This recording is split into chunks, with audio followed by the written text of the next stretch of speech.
All right, let's dive into something that most of us, well, we actively avoid.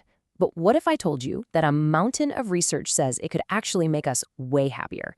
We're talking about the unexpected joy of talking to strangers. Okay, just picture this for a second. You're on your daily commute, maybe it's a train, a bus, doesn't matter. You're surrounded by people you don't know, and you've got a choice to make. Do you strike up a conversation with a person sitting next to you, or do you just kind of retreat into your own world? Pop in the earbuds, scroll on your phone. What's your gut reaction? Yeah, if you're like pretty much everyone else, it's not even a question. You choose silence. It's our default setting, right? We put up this little invisible bubble around us. It just feels safer, easier. But is it actually better? And look, we've got a whole list of reasons why we do this, and they sound totally convincing at the time. We think, oh, what if it's awkward? Or what if the person is weird? Or maybe I've got to get some work done. Or you know what? I just rather zone out with my music. And sometimes, let's be honest, we just don't feel like we have the energy for small talk. Well, there's actually a cool psychological term for this. It's called our mental immune system. Think about it like this. Its main job is to protect us. So it tells us to avoid anything unfamiliar or unpredictable, like a random conversation with a stranger. It's basically trying to save us from any potential social awkwardness. So this system is designed to keep us comfortable. But that brings up a really important question. What if that instinct, the one that's trying so hard to protect you, is actually holding you back? What if it's preventing you from having a genuinely positive experience?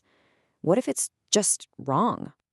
And hey, that's not just some philosophical question to ponder. It's something you can actually test. And that's exactly what a group of researchers at the University of Chicago did. They decided to put our social instincts to the test in the real world with actual commuters. The experiment they designed was super simple, but brilliant. They took a bunch of train commuters and split them into two groups. Group 1, we'll call them the talkers, were told, your mission, should you choose to accept it, is to start a conversation with a stranger on your ride. And Group 2, the silent, were told to do what most of us do anyway, to stay quiet and keep to yourself. Now, before the experiment started, they asked everyone what they thought would happen. And no surprise, their predictions lined up perfectly with that mental immune system we were just talking about. Most people predicted that talking would be kind of unpleasant and that staying silent would be way more rewarding. But was that what really happened? Okay, so let's look at the actual results, because this is where our intuition gets completely flipped on its head. After the ride, they had everyone rate their happiness. And it was a total reversal of what they expected. The group that talked to a stranger reported being significantly happier and having a much more positive experience than the group that stayed quiet. Wild, right? And here's the direct conclusion from the study, because it says it all. Those who talked to someone reported a positive experience and said their train ride felt better than usual. So it wasn't just okay or not as bad as I thought. Their commute was actively better. But wait, what about that big excuse? Productivity. I have to get work done. Surely a 10-minute chat is going to mess up your whole flow? Well, they asked about that too. And what was the impact on their work? Zero, a big fat zero. People reported absolutely no reduction in their productivity at all. So here's the crucial takeaway from all this.